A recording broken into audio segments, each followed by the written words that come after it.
Hello, আসসালামু আলাইকুম everyone. কেমন আছেন সবাই? আশা করছি ভালো আছেন। আমি আল্লাহর রহমতে ভালো আছি। Welcome to my channel Swarna's Kitchen. Swarna's কিচেনের আজকের রেসিপিতে থাকছে ঢেঁড়স দিয়ে বড় তেলাপিয়া মাছের রেসিপি।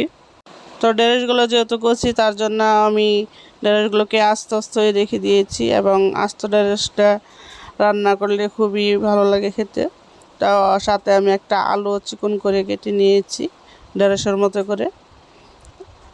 আর মূল রেসিপিতে যাওয়ার আগে আপনারা যেখান থেকে আমার ভিডিওটা দেখছেন প্লিজ সাবস্ক্রাইব করে দিবেন, আর আমার ভিডিওর প্রতিটা নোটিফিকেশন সবার আগে পেতে পাশে থাকা বেল আইকনটি অন করে দিবেন।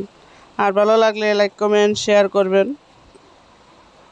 এখন আমি মাছগুলোকে ভাজার জন্য সামান্য লবণ, হলুদ আর মরিচ দিয়ে মাছটাকে ভালো করে মেখে নিচ্ছি। তেলাপিয়া মাছ কিন্তু অনেক সময় গন্ধ লাগে বা খেতে ভালো লাগে না, কিন্তু বড় সাইজের তেলাপিয়াগুলো কিন্তু খুবই ভালো লাগে খেতে। আর বোঝা যায় না যে এগুলো তেলাপিয়া মাছ না অন্য মাছ। তো এখন আমার নুন হলুদ মাখানো শেষ হয়ে গেছে। এখন আমি চুলায় আগে একটা ফ্রাই প্যান বসিয়ে দিয়েছিলাম গরম হওয়ার জন্য। তো এখন আমি পরিমাণ অনুযায়ী তেল দিয়ে দিচ্ছি মাছগুলোকে ভাজার জন্য।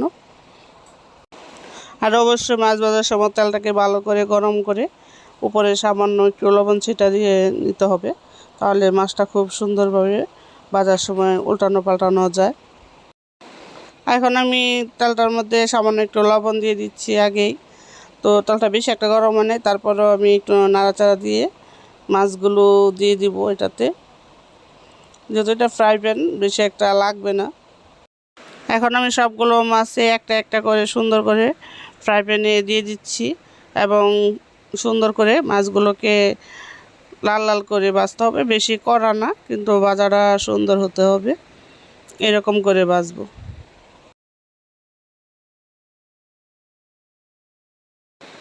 নিচের পাট অনেকখানি হয়ে গেছে, এখন আমি উল্টিয়ে দিচ্ছি পরের পাটটা ভাজার জন্য।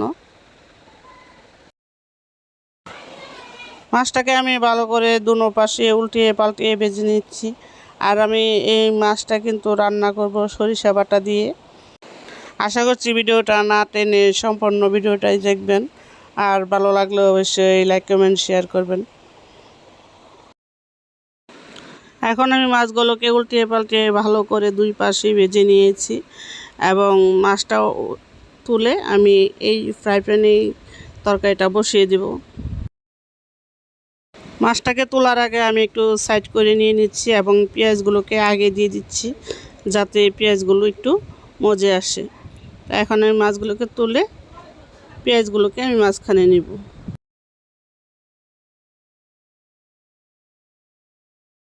এখন হালকা পেঁয়াজগুলো ভাজা হয়ে গেলে আমি এখানে স্বাদ অনুযায়ী আগেই লবণ দিয়ে দিচ্ছি, এবং দিয়ে দিচ্ছি 2 চামচ সরিষা বাটা।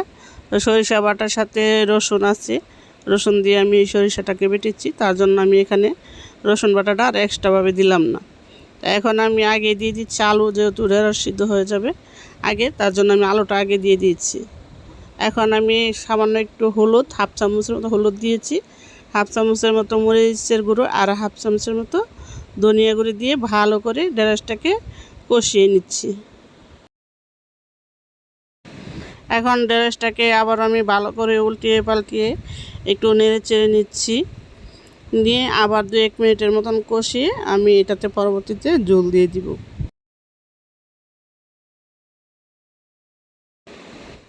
তো এখন আমি আবারও ঢাকনাটা তুলে একটু নেড়ে ছেড়ে ঝোলটা দিয়ে দিচ্ছি। দেখতে পাচ্ছেন ঢেঁড়সটা প্রায় সিদ্ধ হয়ে গেছে, কিন্তু যেহেতু আমি ঝোল দিব তার জন্য আমি ঢেঁড়সটাকে একটু ভালো করে আলুটাকে সাথে কষিয়ে নিয়েছি। এখন আমি ঝোলটা দিয়ে ঢাকনা দিয়ে ডেকে দিব যাতে তরকারিটা বলক উঠে যায়, এবং বলক ওঠার পরে আমি যে মাছগুলো ভেজে রেখে দিয়েছিলাম সেগুলোকে আমি দিয়ে দিব। তো আমি যেহেতু মরিচের প্যাকেট একটু কম দিয়েছিলাম, তার জন্য আমি আগেই কাঁচামরিচগুলোকে দিয়ে দিচ্ছি। 7-8টা মতো কাঁচামরিচ দিয়েছি, আর হাফ চামচের একটু কম শুকনো জিরে ভাজা দিয়ে দিয়েছি।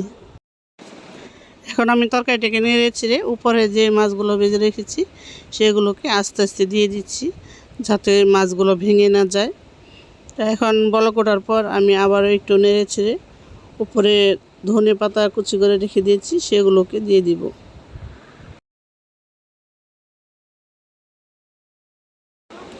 এখন আমি ধনেপাতা কুচিগুলো ছড়িয়ে ছিটিয়ে দিচ্ছি, দিয়ে ঢাকনা দিয়ে দিচ্ছি।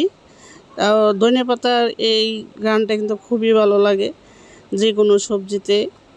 তো এখন প্রায় তরকারি কিন্তু আমার রেডি, চুলাটা বন্ধ করে দিব। যে সামান্য ঝোলটুকু আছে সেটা চুলার তাপে শুকিয়ে সমান হয়ে গেছে।